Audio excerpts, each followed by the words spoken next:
So what's up guys, आप सभी का स्वागत है लर्निंग लेक यूट्यूब चैनल पर। तो गाइस, हमने हमारे सीएसएस ट्यूटोरियल के पिछली वीडियो में देखा था डिस्प्ले प्रॉपर्टी के बारे में।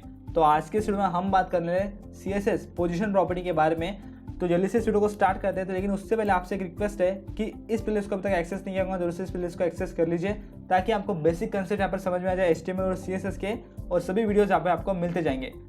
तो चलिए बात करते हैं। तो यहाँ पे आपको हम आज बात करने वाले CSS पोजीशन प्रॉपर्टी के बारे में। तो उसके पहले आपको क्या करना है, यहाँ पर HTML प्रैक्टिस इस फोल्डर को ओपन विथ कोड करके यहाँ पर आप जैसे कि आओगे HTML1 इस फोल्डर के अंदर 2.8.html इस फाइल के अंदर बॉयलर प्लेट आपको लगा लेनी है। और आप जिस तरह से बॉयलर प्लेट यहाँ पे लगा लेते हो तो आपको टाइटल और हेडिंग यहाँ पे सेट कर देना है। तो यहाँ पे टाइटल में दे देता हूँ CSS पोजीशन प्रॉपर्टी, और उसी तरह यहाँ पे मैं एक टाइटल भी मैंने यहाँ पे सेट कर दिया है और यहाँ पे एक हेडिंग हम लगा देंगे।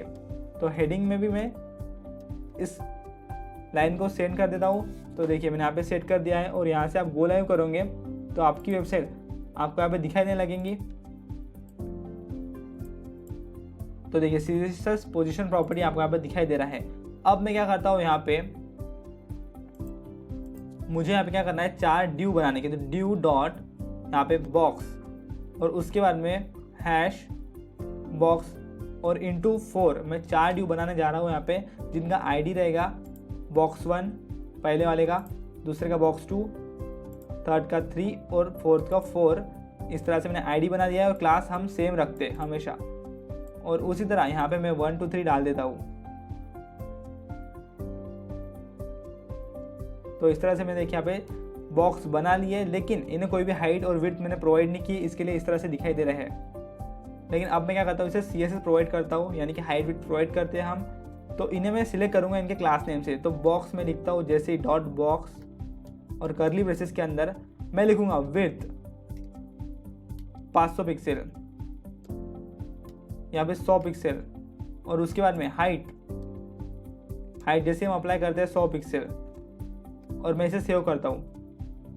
तो देखिए यहाँ पे आपको कुछ तो भी दिखाई दे रहा है, इन्होंने हाइट ले ली है, विड्थ ले ली है। अब यहाँ पे जो जरूरी चीज़ है वो है बॉर्डर, ताकि आपको यहाँ पे अलग अलग दिखाई दे आपके बॉक्सेस। 2 पिक्सल सॉलिड ब्लैक हम यहाँ पे बॉर्डर देते हैं। तो देखिए यहाँ पे आपको बॉक्सेस दिखाई दे रहे हैं, और साथ ही साथ मुझे यहाँ पे मार्जिन भी देना पड़ेगा। तो मार्जिन भी मैं यहाँ पे प्रोवाइड करता हूँ। तो 2 पिक्सल यहाँ पे मैं मार्जिन प्रोवाइड कर देता हूँ इसे। तो देखिए इस तरह से आपके बॉक्सेस आ चुके हैं। लेकिन अब मुझे क्या करना है, इन्हें एक लाइन में लेके आना है। तो उसके लिए मैं क्या करता हूँ, इनके डिस्प्ले प्रॉपर्टी का यूज़ करता हूँ। तो गाइस जैसे मैं यहाँ पे डिस्प्ले इनलाइन का यूज़ करूँगा तो ये एक लाइन में आ जाएंगे, लेकिन मुझे ये ब्लॉक के ब्लॉक ही यहाँ पे रहना चाहिए। इसके लिए मैं क्या करता हूँ, डिस्प्ले इनलाइन ब्लॉक इस प्रॉपर्टी का यूज़ करता हूँ। यहाँ पे ध्यान से देखिए इनलाइन ब्लॉक का हम यूज़ करते हैं, और इसे सेव करता हूँ। तो ये एक लाइन में आ गए हैं, और बॉक्स के बॉक्स यहाँ पे वो बने हुए हैं। नहीं तो इनलाइन का सिर्फ मैं यूज़ करता था तो वो आपको दिखाई नहीं देते थे, सिर्फ यहाँ पे 1 2 3 4 और एक छोटे से बॉक्स आपको दिखाई देते थे। तो इस तरह से आपको यूज़ करना है। तो वो बॉक्स यहाँ पर आ गए हैं। अब मैं क्या करता हूँ, आपको यहाँ पर बताता हूँ रिलेटिव प्रॉपर्टी के बारे में। तो रिलेटिव प्रॉपर्टी क्या रहती है, तो आप यहाँ पर देख पा रहे हो ये जो एलिमेंट है इसकी नॉर्मल पोजीशन है, और उसी नॉर्मल पोजीशन को मैं क्या बोलता हूँ, स्टैटिक। उसी नॉर्मल पोजीशन को हम क्या बोलते हैं, स्टैटिक। जैसे कि आप यहाँ पे पढ़ सकते हो, स्टैटिक ये बाय डिफॉल्ट प्रॉपर्टी रहती है आपके एलिमेंट्स को। तो जितने भी एलिमेंट्स है उन्हें स्टैटिक ये पोजीशन यहाँ पे दी गई रहती है। उसके बाद में जब आप रिलेटिव का यूज़ करते हो, और उससे आप क्या कर सकते हो, जब रिलेटिव का यूज़ करते हो तो आप उसे टॉप बॉटम लेफ्ट राइट में खिसका सकते हो। तो यहाँ पे जैसे इन्होंने इसे लेफ्ट से खिसका दिया है 30 पिक्सल, तो यहाँ पे आप देख पा रहे हो एग्जाम्पल। तो उसी तरह मैं क्या करता हूँ, यहाँ पे हमारे पहले ड्यू को सिलेक्ट करता हूँ। यहाँ पे ड्यू 2 को मैं सिलेक्ट कर लेता हूँ, यानी कि बॉक्स 2 को मैंने यहाँ पे सिलेक्ट किया है। उसके पहले मुझे यहाँ पे हैश देना पड़ेगा, और मैं यहाँ पे क्या करूँगा, उसकी पोजीशन कर दूंगा रिलेटिव। तो जैसे मैं इसकी पोजीशन रिलेटिव कर दी है तो कुछ ना कुछ चेंजेस आपको यहाँ पे पता चलेंगे। तो कुछ भी आपको यहाँ पे पता नहीं चला। तो अब मैं क्या करूँगा, इसे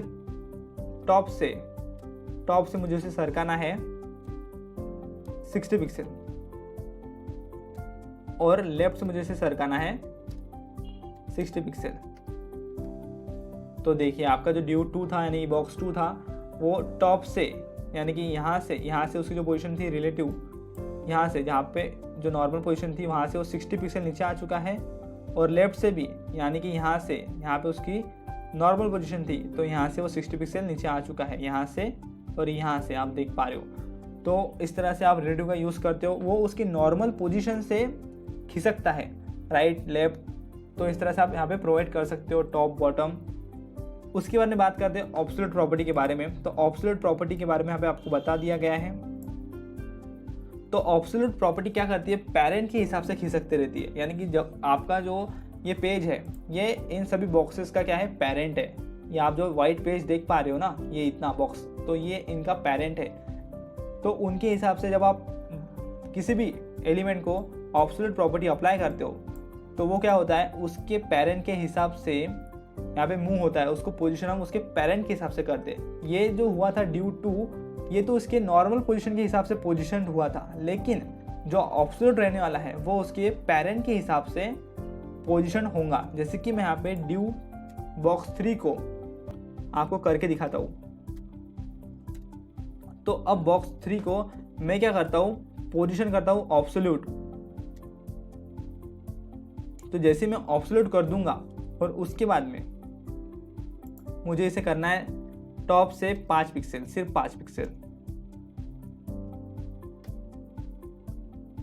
तो गाइज यहाँ पे आप देख पा रहे हो, ये जो था ना ड्यू 3 यानी कि बॉक्स 3, उसका पिता कौन है, ये आपका पेज, पूरा पेज। तो आपके पेज का टॉप ये था, तो उससे 5 पिक्सल, उससे सिर्फ 5 पिक्सल ये नीचे आया है। यदि मैं इसे ड्यू 3 को सिर्फ रिलेटिव अप्लाई करता था तो वो उसकी पोजीशन तो यहाँ पे थी, तो वो पोजीशन से नीचे आता था। लेकिन उसको मैंने ऑब्सोल्यूट अप्लाई किया तो वो उसके पेरेंट के हिसाब से सरक रहा है। तो वो उसकी पोजीशन उसके पेरेंट के हिसाब से हम डिफाइन कर सकते हैं। तो उसकी पेरेंट के हिसाब से ही वो नीचे आया 5 पिक्सल। तो यहाँ पे 10 पिक्सल यदि मैं कर दूँ तो वो 10 पिक्सल और नीचे आ जाएगा। तो आप यहाँ पे देख पा रहे हो। और गाइस यहाँ पे ध्यान रखिए, मैं यहाँ पे चेंजेस करते जाता हूँ और आप देख पा रहे हो। तो देखिए अब 100 पिक्सल नीचे आ चुका है वो, और यदि मैं इसे 500 कर दूंगा तो वो पेरेंट के हिसाब से चेंज होते जा रहा है। तो देखिए पेरेंट के हिसाब से यानी कि ऊपर से यहाँ से यहाँ तक लेके ये 500 पिक्सल है, ये ऊपर से पूरा यहाँ से लेके यहाँ तक ये 500 पिक्सल है। तो वो पेरेंट के हिसाब से मूव हो रहा है। यदि मैं उसे लेफ्ट से भी दे दूँ तो वो लेफ्ट से भी क्या होगा, यानी कि पेरेंट के हिसाब से चेंज होगा। वो किसी एलिमेंट के हिसाब से चेंज नहीं होता है, उसके पेरेंट के हिसाब से चेंज होता है। तो आपको यहाँ पे समझ में आ चुका है। अब उसके बाद में यदि आपको कोई एलिमेंट फिक्स्ड रहना चाहिए उसी पोजीशन पे, आप यहाँ पे कितना भी स्क्रॉलिंग करते रहो लेकिन वो एलिमेंट फिक्स रहना चाहिए, तो उसके लिए आप क्या कर सकते हो, फिक्स प्रॉपर्टी का यूज़ करते हो, जो कि हम यहाँ पे यूज़ करते हैं। तो मैंने इसे कमेंट कर दिया है। अब मैं क्या करता हूँ, इस ड्यू 3 को यानी कि बॉक्स 3 को पोजीशन करता हूँ फिक्स्ड, और मैं क्या करता हूँ, उसे राइट से 0 करता हूँ, 0 पिक्सल। तो देखिए आपका बॉक्स 3 राइट में चले गया है और वो उसके राइट से 0 पिक्सल आप देख पा रहे हो, वो राइट में चिपक गया है बिल्कुल से। लेकिन अब क्या होगा, यहाँ पे मैं क्या करता हूँ, इसे जैसे स्क्रॉल करूँगा इस पेज को तो वो वहीं पे फिक्स रहेगा। उसके लिए मैं क्या करता हूँ, यहाँ पे एक ड्यू के अंदर इन्हें डाल देता हूँ, इन सभी एलिमेंट्स को ड्यू के अंदर डालता हूँ। तो मैंने यहाँ पे इन्हें ड्यू के अंदर डाल दिया है। और अब मैं क्या करूँगा, इस कंटेनर को भी थोड़ी सी प्रॉपर्टी हम अप्लाई कर देते हैं ताकि आपको मैं स्क्रॉल करके बताऊँ तब समझ में आ जाए। तो देखिए मैं यहाँ पे इसे प्रोवाइड कर देता हूँ। तो बैकग्राउंड कलर मैं इसे देता हूँ, सबसे पहले एक्वा बैकग्राउंड कलर मैंने यहाँ पे दे दिया है। बॉर्डर देता हूँ मैं इसे 2 पिक्सल सॉलिड रेड। तो इस तरह से मैंने बॉर्डर दे दी है। तो देखिए अब क्या करूँगा, मैं इसकी हाइट बढ़ा देता हूँ। तो हाइट में कर देता उसको 1500 पिक्सल। तो इतनी मैंने हाइट इसकी कर दी है। अब गाइज मैंने क्या किया है, ड्यू 3 को आप यहाँ पे देखो ध्यान से, पोजीशन उसकी फिक्स की है और राइट से उसे 0 पिक्सल रखा है। अब मैं इसे जितना भी स्क्रॉल करते जाऊँगा ये यहीं पर ही फिक्स रहेगा, कहीं भी मूव नहीं होने वाला है, वहीं पे फिक्स है। तो पोजीशन फिक्स का हम इसी तरह से यूज़ करते हैं। अब मैं क्या कर सकता हूँ, इसे बॉटम में भी चेंज कर सकता हूँ। तो बॉटम में मैं इसे डाल सकता हूँ 5 पिक्सल। तो बॉटम से तो देखिए इसके बॉटम से 5 पिक्सल यहाँ पे जुड़ा हुआ है, वहीं पर अड़ा हुआ है, ये कहीं भी जा नहीं रहा है, फिक्स्ड है। तो यदि आप किसी बटन को इस तरह से नीचे देना चाहते हो और वो फिक्स रहना चाहिए तो आप यहाँ पे यूज़ कर सकते हो। किसी भी एलिमेंट को वो फिक्स रहना चाहिए तो इस तरह से आप यूज़ कर सकते हो। और सबसे आखिरी में बात आती है स्टिकी प्रॉपर्टी की। तो स्टिकी प्रॉपर्टी का भी आपको यहाँ पे इंफॉर्मेशन मिल जाएगा। तो देखिए आपको चाहिए कि वो मूव होना चाहिए, लेकिन एक लिमिट पे वो रुक जाना चाहिए, वहाँ पे स्टिकी हो जाना चाहिए। एक लिमिट आनी चाहिए जहाँ पे वो स्टिकी हो जाना चाहिए, तो आप इसका यूज़ कर सकते हो। तो उसके लिए मैं क्या करूँगा, यहाँ पे ड्यू इसको कमेंट करता हूँ, इसे कमेंट कर दिया मैंने।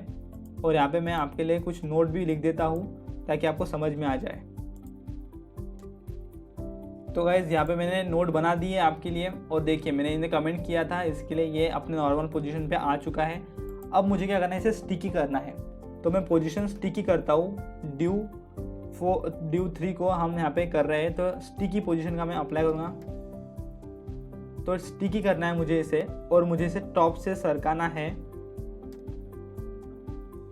20 पिक्सल। टॉप से इसे मैं सरकाता हूँ 20 पिक्सल। तो ड्यू 3 को मैंने टॉप से सरका दिया है 20 पिक्सल, और मैं इसे कर देता हूँ राइट से 0।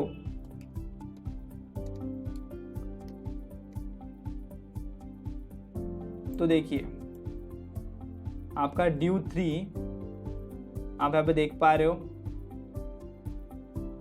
वो देखिए पहले तो नीचे गया, यहाँ तक गया, और उसके बाद में अब वो चेंज ही नहीं हो रहा है, वो वहाँ पे स्टिक हो गया है।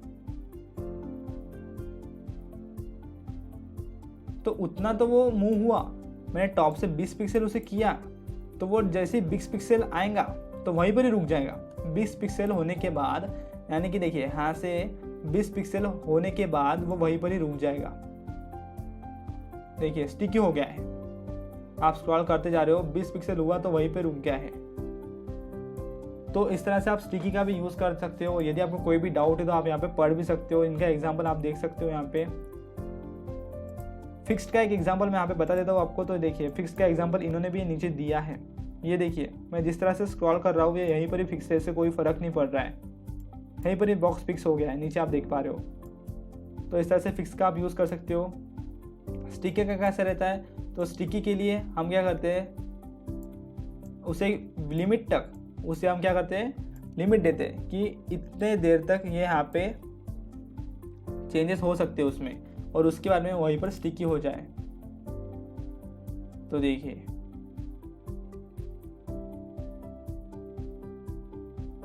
तो यहाँ पर इस तरह से आप यूज़ कर सकते हो पोजीशन स्टिकी, और सभी का आप यहाँ पे यूज़ कर सकते हो। आशा करता हूँ ये वीडियो आपको अच्छा लगा होगा। कोई भी डाउट है कमेंट सेक्शन में कमेंट कर सकते हो आप, और या फिर यहाँ पे से आप रेफरेंस भी ले सकते हो, और इस वीडियो से भी रेफरेंस ले सकते हो।